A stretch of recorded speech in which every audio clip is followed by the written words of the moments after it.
हरे कृष्णा।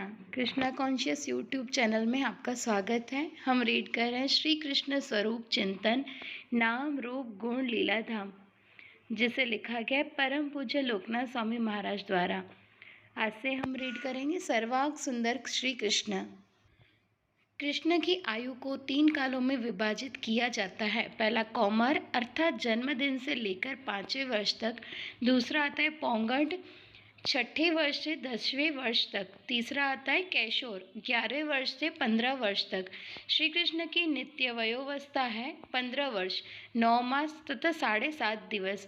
कैशोर अवस्था के पश्चात कृष्ण नव यौवन अवस्था में प्रवेश करते हैं और कोई परिवर्तन नहीं होता। प्रत्येक अवस्था में कृष्ण के चिन्मय शरीर का प्रत्येक अंग दोष रहित एवं सुगठित हो रहता है। यह नहीं सोचना चाहिए कि चूंकि कृष्ण के शरीर में परिवर्तन हो रहा है इसलिए वह शरीर भौतिक है।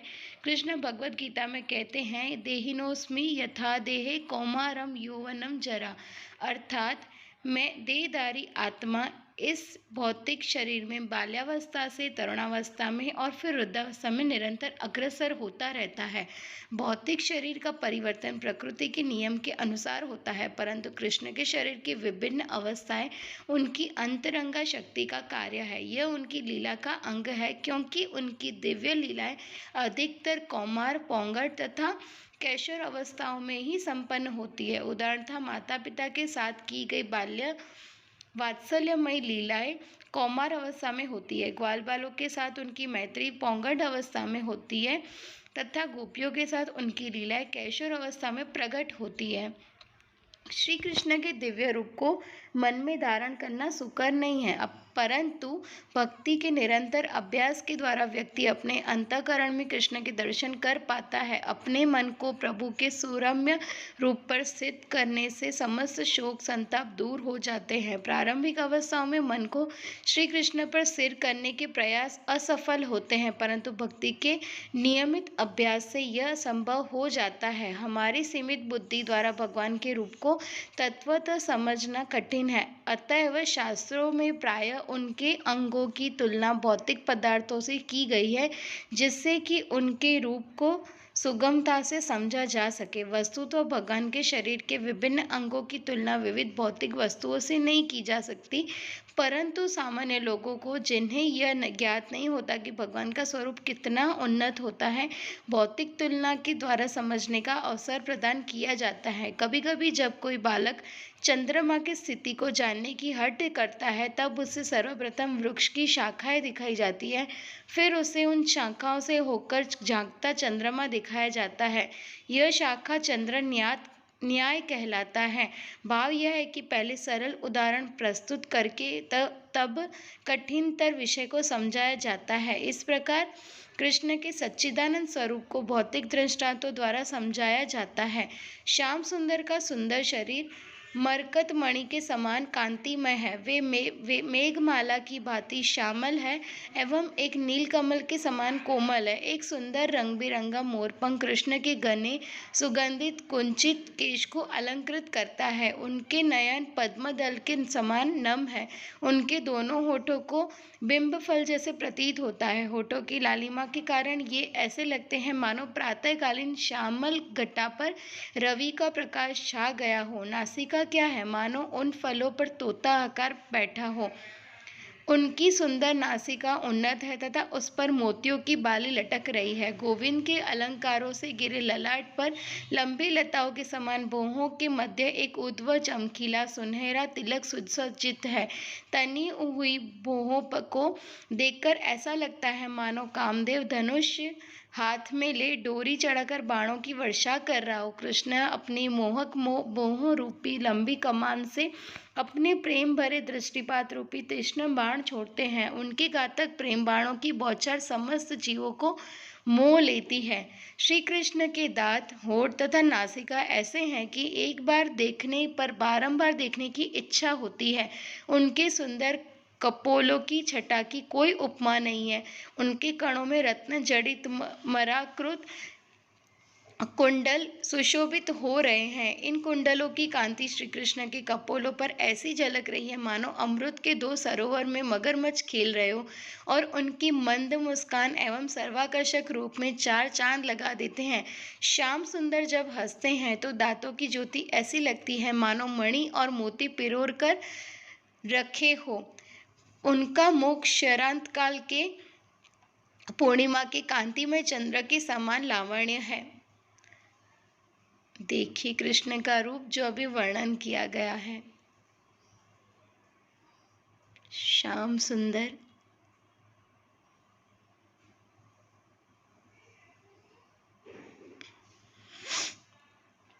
कृष्ण की शंख तुल्य ग्रीवा पर पारिजात फूलों की माला विराजमान है, और उनके स्कंद से उनके चरण पर्यंत कल्प वृक्ष पुष्पों की एक माला लटक रही है, जिसके आसपास उन्मत्त भंवरे गुंजार कर रहे हैं। गले में मोतियों की माला ऐसी लगती है मानो गंगा की दो धाराएं एक साथ मिल रही हो। श्री कृष्ण के वक्षस्थल पर तारावली के समान जगजगाती हुई मोतियों की एक माला, दमकती हुई कौस्तुभ मणि तथा उनका विशिष्ट श्रीवत्स चिन्ह शोभान्वित है। उनकी सशक्त भुजाएं उनके घुटनों तक पहुंच रही है। उनकी सुंदर उंगलियों की नख ज्योति ऐसी है मानो कमल दलों पर मोती विराजमान हो। उनके थोड़े झुके हुए, थोड़े उन्नत उदर के मध्य में सुंदर गहरी नाभि है। कृष्ण की नाभि से ऊपर की ओर जाती हुई एक महीन रोम रेखा है। वे अनेक अगंधों, कंगनों, हारों, नुपुरों, डोरियों तथा रत्न जड़ित स्वर्ण मेखला से अलंकृत है। उनके देह के विभिन्न अंगों पर विविध आकृतियां चित्रित हैं। उनकी कमर में बंधा हुआ पीताम्बर अत्यंत सुंदर लगता है। कृष्ण का पीत वस्त्र नवीन सूर्य की किरणों अथवा केसरी के कांति के समान चमकता है। कमर में घुंघरूदार करधनी बजती है। प्रभु के जांघों एवं घुटने अति सुगढ़ है। नूपुर अत्यंत आकर्षक है और लालिमा से युक्त चरण कमल सात्वनों के धाम स्वरूप है। उनके रक्तिम कर कमलों तथा पद कमलों में पर मीन, अंकुश आदि के प्रीतिकर चिन्ह विद्यमान है। चरणों में नुपुरों की ध्वनि ऐसी है मानो हंसों के बच्चे कलरव कर रहे हो। उनका देह, जिसमें सौंदर्य का परोमोत्कर्ष समाविष्ट है, सभी का मन मोह लेता है। परंतु श्याम सुंदर की रूप माधुरी को देखकर उपमाएं भी लज्जित हो जाती है। नंद नंदन के अंग प्रत्यंग की शोभा ऐसी है मानो सूर्य उदित हो रहा हो और चंद्रमा और कामदेव दोनों लज्जित हो रहे हो। नेत्रों की उपमा खंजन, पक्षी, मछली, भौरे, कमल और हिरण के नेत्रों से की जाती है, परंतु श्याम सुंदर के नेत्र इनसे भी अधिक सुंदर है। नासिका के तोते, कंठ ने कबूतर और दांतों ने मोतियों की शोभा हर ली है। मुख की मुस्कान की शोभा देखकर कमल हृदय से विचार करता है, मैं बारंबार खिलकर और मुरझाकर दिन प्रतिदिन व्यर्थ ही जीवन खो देता हूँ, परंतु श्याम सुंदर की शोभा की तुलना नहीं कर पाता। यद्यपि मेघ भी नवीन जल धारण करते हैं, परंतु श्याम सुंदर के सांवले सलोने शरीर की समता में नहीं पहुँच पाते। स्वर्ण बारंबार स्वयं को अग्नि में तपाकर आता है, परंतु श्याम सुंदर के पीताम्बर के समान नहीं हो पाता। श्याम सुंदर के गले में गजमुक्ता की माला को देखकर बगुले तुलना न कर पाने के कारण दुखी होकर झुंड में मुंह लटकाकर खड़े हो जाते हैं। रक्तिम चरणों की अद्भुत शोभा देखकर अरुण आकाश में छिप जाता है। कृष्ण की जांघों ने मानो हाथी के बच्चे की सूंड का अनादर करके उनकी समस्त शोभा हर ली है। श्याम सुंदर की पिंडलियों यानी घुटने और एड़ी के बीच का भाग के सौंदर्य को देखकर केले के खंभे भी लज्जा करते हैं। विस्तृत कमर को देखकर सिंह लज्जित हो जाता है। उनकी श्यामल भुजाओं ने नागों को, नेत्रों के कमलों को और मुख के चंद्रमा को स्पर्धा में जीत लिया है। अतः नाग बिलोक में, कमल जल में तथा चंद्रमा आकाश में छिप जाते हैं। इसी प्रकार अन्य उपमाएं भी लज्जित होकर छिप गई है। इस प्रकार ललित त्रिभंगी श्याम सुंदर की शोभा स्वयं कामदेव को भी लज्जित कर देती है। कृष्ण अपने सुंदर दिव्य रूप में इतने आकर्षक लगते हैं कि जो भी अपना ध्यान उन पर केंद्रित करता है, उसे काम वासना व्याकुल नहीं कर सकती। ऐसे ही कुछ भावों को श्री यामुनाचार्य अपने गीत में कहते हैं। यत्वदि मम चेत कृष्ण पादारविन्दे नव नव रसधामन्युद्धतं रन्तुमासीत् तद्वदि बत नारी संगमे स्मर्यमाने भवति मुख विकार सृष्टुनिष्ठिवनं च। अर्थात चूंकि मेरा मन भगवान कृष्ण के ध्यान में संलग्न हो चुका है और मुझे इस सेवा में नित्य नवीन आनंद प्राप्त होता है, अतः जब भी मैं किसी स्त्री के साथ संभोग के बारे में सोचता हूँ तो मेरा मन उधर से तुरंत मुड़ जाता है और मैं इस विचार पर थू थू करता हूँ। इस प्रकार भक्त कृष्ण के सौंदर्य में लीन होकर कामदेव के अच्युत बाणों को भी परास्त कर देता है। अतः कृष्ण का रूप सभी को आकर्षित करने वाला है। इतना ही नहीं, श्री कृष्ण का रूप इतना आकर्षक है कि वे स्वयं भी अपने रूप माधुर्य से विस्मित हो जाते हैं। एक बार जब कृष्ण राधा रानी के लिए पुष्प चुनने जा रहे थे, तब वहीं एक रत्नों की जड़ी दीवार में अपने प्रतिबिंब को देखकर वे कहने लगे, इस रत्न जड़ी दीवार पर यह किसका प्रतिबिंब है जो अपने रूप माधुर्य से मेरे हृदय को मोहित कर रहा है? कौन है यह जो मुझसे अधिक और अद्भुत माधुर्य का प्रदर्शन कर रहा है? यह ऐसा माधुर्य है जो अब तक अनुभव नहीं किया गया और जो सभी को विस्मित कर देता है। हाय, मैं और मेरा मन इस सौंदर्य को देखकर विचलित हो रहे हैं और श्रीमती राधा रानी की भांति इसका आनंद प्राप्त करने के लिए लालायित है। ललित माधव 8.34। इस प्रकार कृष्ण भी अपनी अनोखी प्रतिभा से मंत्रमुग्ध हो जाते हैं। अपने स्वयं के प्रतिबिंब को देखकर वे इसके प्रति आकर्षित हो जाते हैं और इस प्रकार वे राधा का रूप धारण करना चाहते हैं। एकात्मानावपि भुवि पुरा देहभेदम गतोतो। अर्थात वस्तुतः राधा और कृष्ण अभिन्न है, परंतु उन्होंने स्वयं को अनादिकाल से पृथक कर रखा है। कृष्ण सभी को आकर्षित करते हैं, इसलिए वे मदन मोहन कहलाते हैं, परंतु भगवान कृष्ण की प्रिया श्रीमती राधा रानी मदन मोहन मोहिनी कहलाती है, क्योंकि एकमात्र वे ही कृष्ण को मोहित कर सकती है। श्रीमती राधा रानी का सौंदर्य अद्भुत है। जिन श्री कृष्ण ने अपने निजांग माधुर्य के द्वारा सभी को आकर्षित कर लिया है, वे कृष्ण राधा रानी की सुंदरता द्वारा मोह लिए जाते हैं। श्री राधिका रूप माधुर्य। श्री चैतन्य चरितामृत में उल्लेख है कि जगत मोहन कृष्ण ताहार मोहिनी अतव समय स्तर परा ठाकुरानी। अर्थात भगवान कृष्ण जगत को मोहित करते हैं, परंतु श्री राधा उन्हें भी मोहित करती है, अतः वह समस्त देवियों में सर्वश्रेष्ठ है। श्री राधा पूर्ण शक्ति है और भगवान पूर्ण शक्ति के स्वामी। प्रामाणिक शास्त्रों के अनुसार ये दोनों भिन्न नहीं है। जिस प्रकार कस्तूरी तथा उसकी सुगंध एक दूसरे से पृथक नहीं होते अथवा अग्नि और उसकी ऊष्मा अभिन्न है, उसी प्रकार वे राधा और कृष्ण अभिन्न है। राधा और कृष्ण एक है, फिर भी उन्होंने लीला रस का आस्वादन करने के लिए दो रूप धारण कर रखे हैं। राधा रानी नित्य कृष्ण की सेवा में प्रयुक्त रहती है। उनके सभी कार्यकलाप प्रत्यक्ष तथा व्यतिरिक्त रूप से कृष्ण की प्रसन्नता के लिए होते हैं। वास्तव में प्रत्येक भक्त का यही भाव होना चाहिए। हमारा एकमात्र ध्येय तथा लक्षण होना चाहिए कृष्ण की प्रसन्नता। विफले सेवुन कृपण दुर्जन।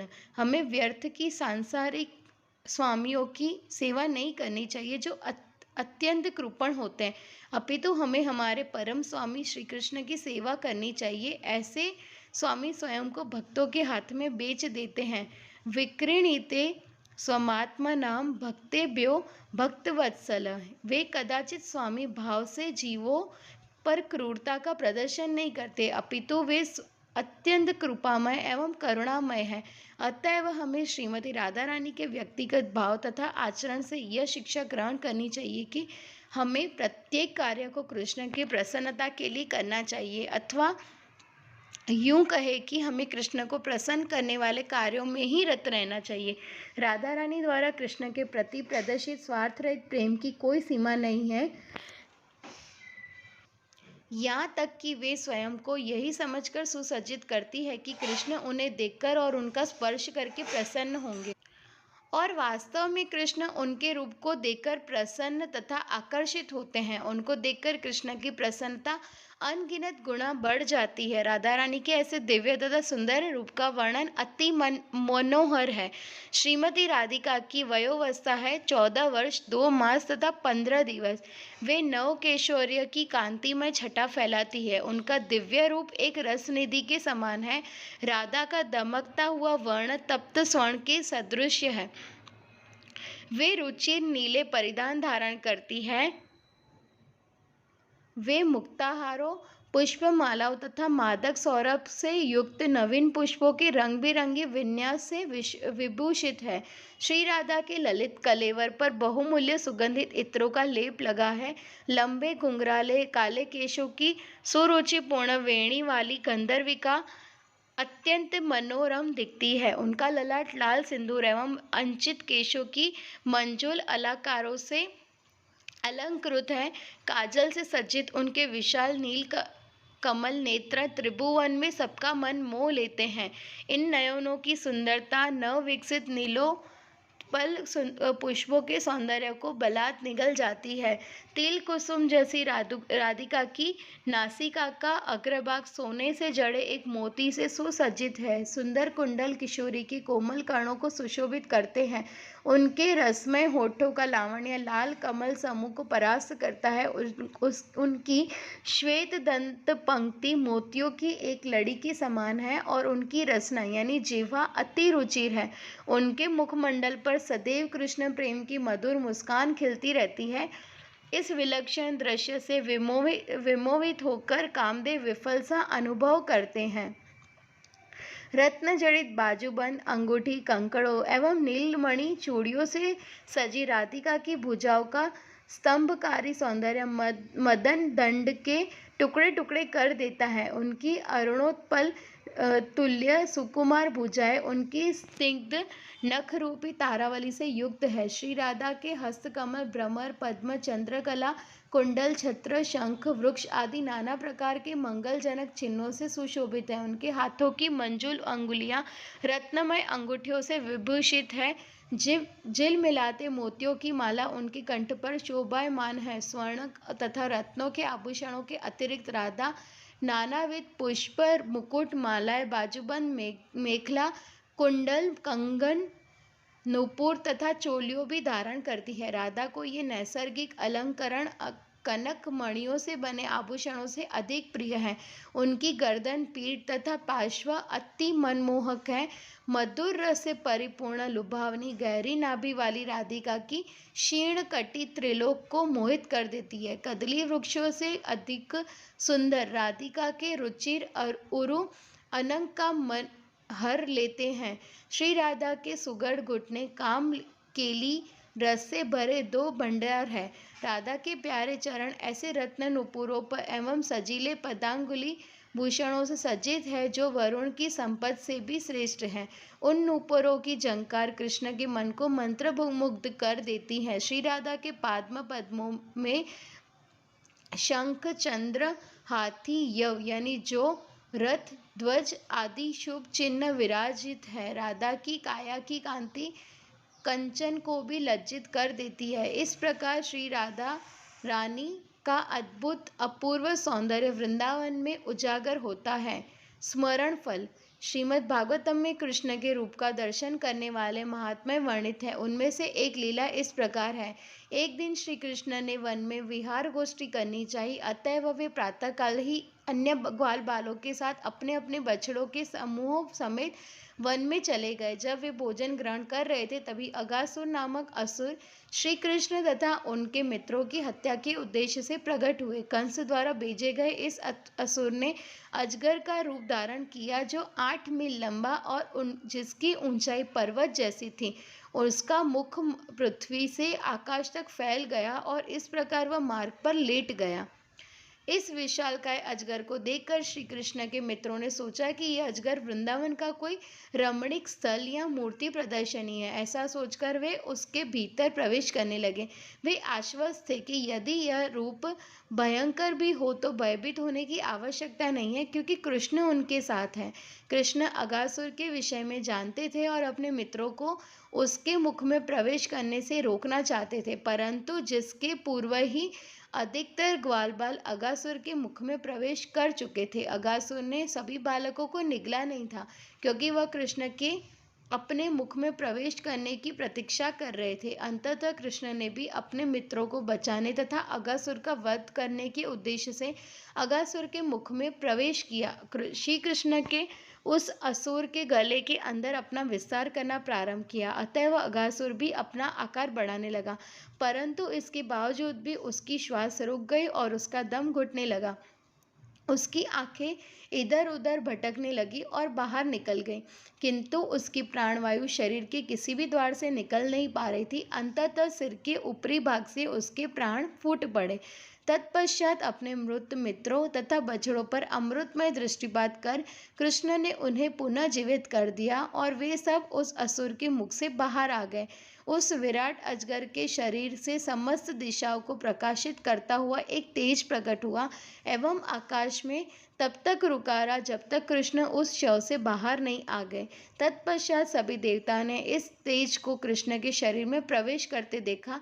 यद्यपि अगासुर अत्यंत पापी था और वह कृष्ण तथा उनके मित्रों की हत्या हेतु आया था, फिर भी उसे भगवान श्री कृष्ण के सारूप्य मुक्ति प्रदान की। अगासुर के विषय में तर्क किया जा सकता है कि वह भक्त नहीं था, फिर भी उसे मुक्ति प्राप्त क्यों हुई।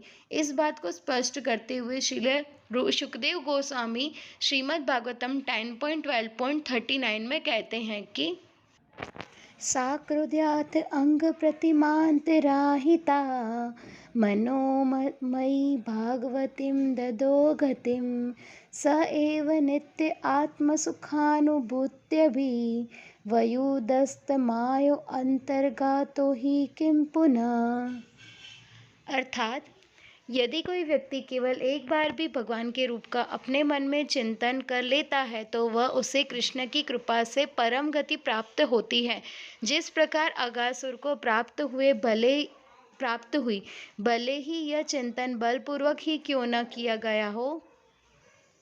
फिर उन व्यक्तियों के विषय में क्या कहा जाए जिनके हृदय में साक्षात भगवान प्रवेश करते हैं, या जो व्यक्ति सदैव उन भगवान के चरण कमलों का चिंतन करते हैं, जो समस्त जीवात्मा के लिए दिव्य आनंद के स्रोत है और जिनके द्वारा मोह को पूर्णतया हटा दिया जाता है। श्रील प्रभुपाद समझाते हैं कि अगासुर वध के प्रसंग से हमें भगवान की कृपा प्राप्त करने की विधि सीख सकते हैं। जब कृष्ण अगासुर के मुख में प्रविष्ट हुए तब उस असुर ने क्षण भर के लिए भी कृष्ण के रूप का भक्तिपूर्ण चिंतन किया। भक्ति के बिना कोई भगवान का चिंतन नहीं कर सकता। इसके विपरीत जब कोई कृष्ण का चिंतन करता है तो उसमें निश्चित रूप से भक्ति होती है। यद्यपि अगासुर का उद्देश्य कृष्ण की हत्या थी, परंतु मात्र क्षण भर के लिए कृष्ण के दिव्य रूप का चिंतन करने से वह न केवल अपने पापों से मुक्त हुआ, अपितु उसे सारूप्य मुक्ति अर्थात भगवान विष्णु के जैसा चतुर्भुज शरीर प्राप्त करके वैकुंठ लोक में रहने का अवसर प्राप्त हुआ। अतः हमें भगवान श्री कृष्ण के दिव्य रूप का चिंतन करने का महात्म्य समझना चाहिए और निरंतर श्री कृष्ण के दिव्य रूप का स्मरण करते रहना चाहिए। यदि कोई भगवान के गोविंद, नारायण, विष्णु, कृष्ण और चैतन्य जैसे रूपों का चिंतन करता है तो उसे भगवान के निजी संगी के तौर पर विशेष मुक्ति प्राप्त होती है। यदि वृंदावन में नहीं तो वैकुंठ में ही सही, यह सारूप्य मुक्ति कहलाती है। भगवान श्री कृष्ण के दर्शन महात्म्य का यह एक अनोखा उदाहरण है। जिस प्रकार योगी भगवान के रूप को अपने हृदय में धारण करते हैं और उनका ध्यान करते हैं, उसी प्रकार जब श्री कृष्ण अगासुर के मुख में प्रविष्ट हुए तो उसने भगवान के रूप को धारण किया। परिणाम स्वरूप उसे मुक्ति प्राप्त हुई। यह कृष्णा भावनामय कार्यों का प्रभाव है। कृष्णा भावना में किए गए प्रयास में न तो हानि होती और न ही हास्य, अपितु इस पद पर की गई अल्प प्रगति भी महान भय से रक्षा कर सकती है। स्वल्पमप्यस्य धर्मस्य त्रायते महतो भयात्, अर्थात भौतिक कार्य तथा उनके फल शरीर के साथ ही समाप्त हो जाते हैं, परंतु कृष्णाभावनामृत में किया गया कार्य इस शरीर के विनष्ट होने पर भी पुनः कृष्ण भावनामृत के उसी बिंदु तक ले जाता है। प्रत्येक भक्त को भगवान के दिव्यांग का दर्शन, स्मरण तथा सेवन करना चाहिए। वास्तव में हमारी वर्तमान दूषित स्थिति में भगवान की उनके आध्यात्मिक रूप में सेवा करना संभव नहीं है। यह हमारी भौतिक इंद्रियों का दोष है। अतः हमारी भौतिक इंद्रियों द्वारा सेवा प्राप्त कर हमें शुद्ध बनाने हेतु परम पुरुषोत्तम भगवान एक अनुकूल रूप को स्वीकार करते हैं, जिसे अर्चा विग्रह कहा जाता है। अर्चा विग्रह का अवतार हमारे लिए उनकी सेवा करने का अवसर है। हम भगवान को उस रूप में देख सकते हैं और उनका ध्यान कर सकते हैं। हम भोजन पकाकर उन्हें नैवेद्य अर्पित कर सकते हैं, उन्हें स्नान करा सकते हैं, उन्हें सुंदर वस्त्र और गहने से अलंकृत कर सकते हैं तथा भगवान के उस विग्रह स्वरूप को अपनी प्रार्थनाएं अर्पित कर सकते हैं। इस प्रकार भगवान अर्चा विग्रह के माध्यम से हमारी सेवाओं को स्वीकार करते हैं। हरे कृष्णा। नेक्स्ट पार्ट में हम देखेंगे अर्च विग्रह। उससे पहले मैं आपको कुछ दिखाना चाहूंगी। क्या आप देखना चाहेंगे? एकदम सुंदर रूप।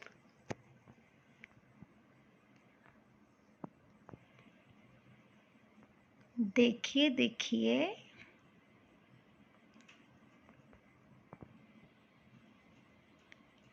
हरि बोल। मदन मोहन श्री कृष्ण और मदन मोहिनी श्री राधिका। हरे कृष्णा। वाञ्छाकल्पतरुभ्यश्च कृपा सिन्धुभ्य एव च पतितानां पावनेभ्यो वैष्णवेभ्यो नमो नमः। श्री हरिनाम प्रभु की जय। परम पूज्य लोकनाथ स्वामी महाराज की जय।